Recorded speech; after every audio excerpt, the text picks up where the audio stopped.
Hey BookTube, it's Jackie. How's it going? If you're new to me and this is the first time you're seeing my face, hello, what's up? My name's Jackie. I sit on my floor and I talk about books. So, hope that's why you're here, because that's what's going to be happening today. If you're not new to me, thank you for always tuning in the continued support. I really do appreciate it. So today for you, I have my weekly wrap-up from this is week 13, which is March 29th through April 4th, and all my reading shenanigans in between. Yes, I already know it's late. Don't come for me in the comments. Don't come for me, okay? Just love me, okay? Just love me for who I am. Accept me for who I am. Anyway, what I was reading that week was a physical book and an audiobook. I did not complete the physical book, but I did complete the audiobook, so that's what we're going to be talking about. So if you want to find out what was making me bawl my eyes out like a baby during week 13, grab yourself a drink, have yourself a seat, and let's get talking books. Okay. So, oh, I gotta prepare myself for this one. This audiobook that I completed was something very, very special. It was very special. It's a very unique concept. Yes, there are other books out there like this, but this one was just done right. It was done right. It was done well. And man, did it pull at the heartstrings. Sure did. That is Andrew Biggio's The Rifle. It looks like this. And I really hope I said your name right. If I didn't, don't come for me. All right? Please don't. This is a nonfiction book about World War II testimonials from surviving World War II veterans. Yes, you heard me correctly. This is a book of stories, not even stories, this is a book of histories from surviving World War II veterans. You see, this guy, Andrew Biggio, he wanted to learn more about his namesake, who passed away, sadly, during the Italian campaign in World War II. Now, many people are familiar with the D-Day invasion. That's the big France occupation during World War II. But there was something very special happened about 2 days prior to that, where Rome was freed. It was a strategic victory for the Allied forces. This is that campaign that he wanted to learn more about, because that's where his family member, his namesake, was at. And through this process, he decided to go buy an M1 Garand. And I hope I'm saying that correctly too. The M1 Garand was a standard issue rifle during World War II. It looks like this. This is a standard issue. He went and bought one of these bad boys. And he went to his next door neighbor and proceeded to talk to him. He's talked to this guy a bunch of times. But when he put this rifle in this man's hand, the floodgates were open, which kind of started this amazing project that this man did. You see, after that encounter, he started going around and collecting stories from surviving World War II veterans and having them sign this rifle. This is a collection of some of their stories. So, what worked in this book? The concept. Are you fucking serious? World War II told through the eyes of a rifle. Every interviewed person in this book held this rifle, signed it. Now, there are far more signatures on that rifle now than there are stories in this book. Just be warned, there's only 20 stories in this book. But there are, I think, over 200 signatures on that rifle, if I remember correctly. If I'm not, please let me know the correct number in the down box below, because I don't want to get this wrong, because this story is just the coolest thing ever. I fucking love this. I love this. But this concept was just amazing. You see, many of you who follow me know that I am obsessed with history. I love history. It's what I majored in college. But I love history because they're stories. They're his or her story. And it's about fucking time somebody collected the actual stories. We can read dates, we can read facts, we can read plans, and we can infer our own concepts. But to talk to someone whose boots were on the ground, who were crawling in the trenches, who's surrounded by shrapnel and noise and explosions, only depending on their rifle and the person next to them. Those are the stories that will live on. Everything else is facts. This is the heart. This is the human side of history. And that can only be preserved when people like Andrew Biggio collect these stories and write them down and pass them along to future generations. So this concept blew me out of the water. I fucking loved it. Applaud to you for doing this, for taking the time out of your life and doing this and realizing the importance of this. We don't realize how important these stories are until we can't have them anymore. And this guy had the foresight to write them down and collect them, as many as he possibly could. Some of the stories included are hard, but I love the fact that he included some of the hard ones. He also included some funny ones, and he included some heart-wrenching ones. But not only did he grab the story, okay? Not only did he just tell the story, he told the whole thing from start to finish, including the aftermath. Not just the story on the battlefield, but the story after the war. What became of these men? What happened to them? And that was phenomenal. That part of the story is probably the most inspirational part of the entire book. Awe and shocking is the actual historical moment. But inspirational just gives you all the fucking feels.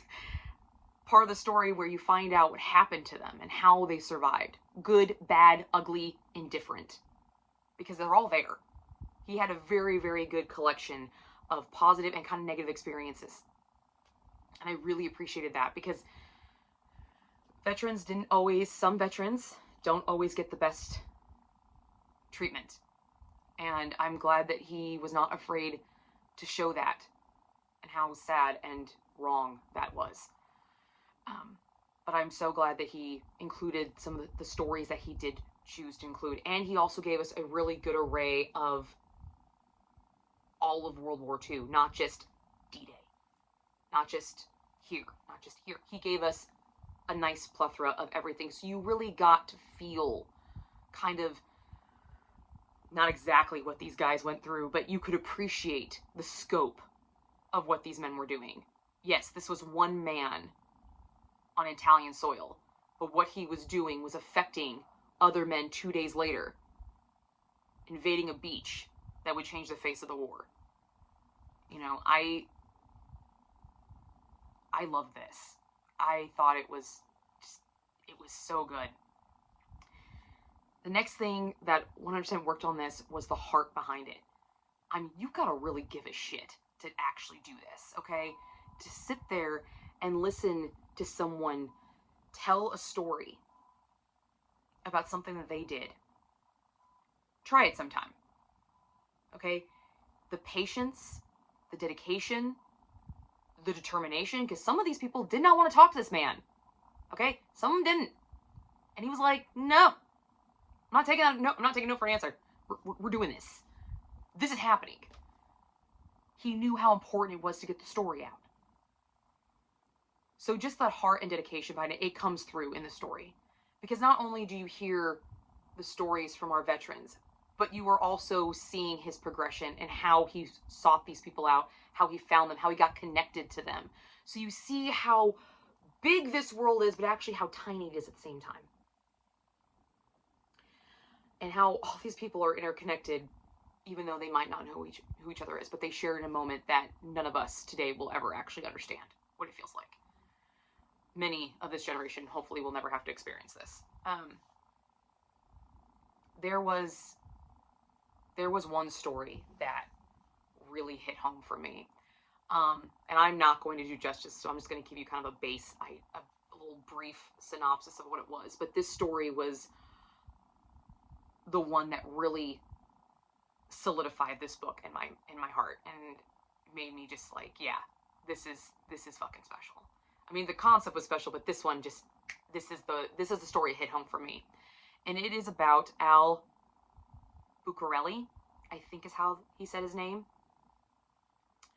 Al served in the 3rd Infantry Division that invaded Anzio, Italy, and they were also included in the Battle of Monte Cassino, Italy, against the German forces. Okay. Al lost his leg when a I believe they said an artillery shell blew up in front of him.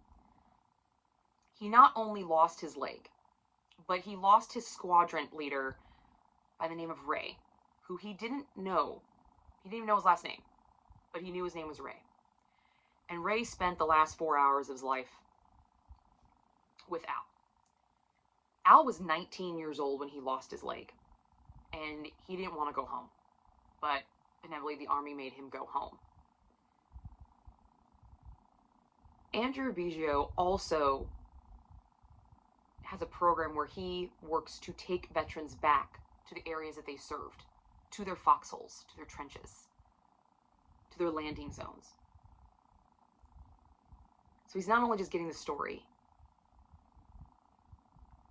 he's bringing some of these men back to a point that defined them, changed their genetic makeup. And Al had not gone back on his own, refused to, multiple times. And at 94, when he got the story, Andrew Biggio convinced him to go back. He announced at his Boston Wounded Vet Run, which is also known as theyfoughtweride.com. So if you'd like to go support them, they support wounded veterans.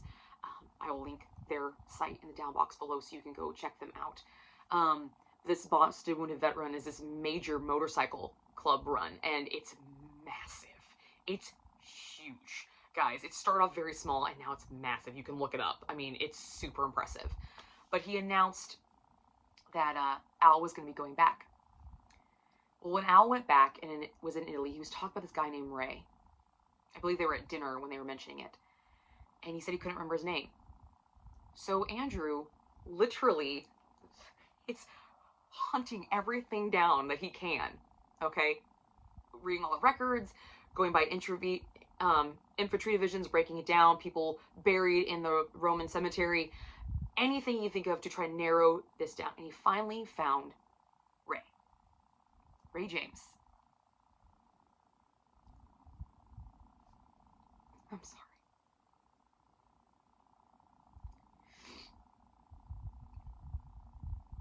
But he took Al to the gravesite, and Al got to say goodbye and finally learned his name. This is the most Saving Private Ryan moment I've ever seen in my entire life. And that point in the book did this. But what really hit home is that he filmed it. So I will link his Instagram link in the down box below, and you can actually watch Al say goodbye to Ray after finding him. This is why this book worked, is because it evokes this, okay? It is not all the stories did this, and not all these stories are going to do this to you, but it will invoke something, and that's why this book is special, okay? This is the heart of a soldier on the ground, and that can never be tamed, okay? You can't fake that. You can write it in facts. You can see dates and plans and schematics and all of this stuff.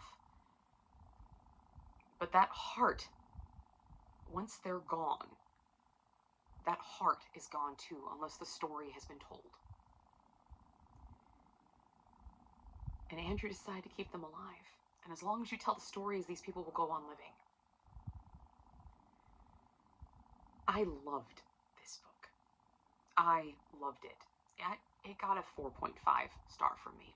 And you're probably wondering, if you loved it so much, why didn't you give it 5 stars? Well, if any of you follow me, I'm super fucking picky. Okay? The only thing that prevented from getting a 5 star was that there was only 20. There's only 20 stories. And I wanted more. Now, there is a Rifle 2. I have not read it yet, but I plan on picking it up and reading it this year, so keep your eyes peeled for that one. I'm very much looking forward to that. But if you like World War II, if you like reading about it, whether it's historical fiction or actual nonfiction, if if you like the stories of World War II, this is a book that you don't want to miss. Because this is the best fictional nonfiction about World War II that I have read in a very, very long time. And I only say it's fictional to make that phrase work. These stories are real. These people were real. These people crawled on the ground. These people invaded foreign countries. These people fought for our country, wounded for our country. But what they did, we read about in fictional stories all the time. But they did it for real. And they came home to tell the story and have successful, many of them very successful and happy lives. And some of them even get to be full circle moments like Al. If you have heard of this book and are sure about it, go pick it up. You won't regret it. If you've never heard of this book, I'm glad that I could pass it along to you. That I could at least help carry some of these stories. Because these stories deserve to be saved. So, Andrew, if you ever see this, thank you. Thanks for doing this. This is something really special. And you did a fucking kick-ass job. So 4.5 stars on The Rifle by Andrew Biggio. Go look it up. And also go check out the theyfoughtweride.com. Also, I'll link Andrew Biggio's Instagram link in the down box below. I believe he does have a YouTube channel, so if I can find it, I'm pretty sure he does. I will link it down in the down box below as well. So, you guys have a good day. And remember,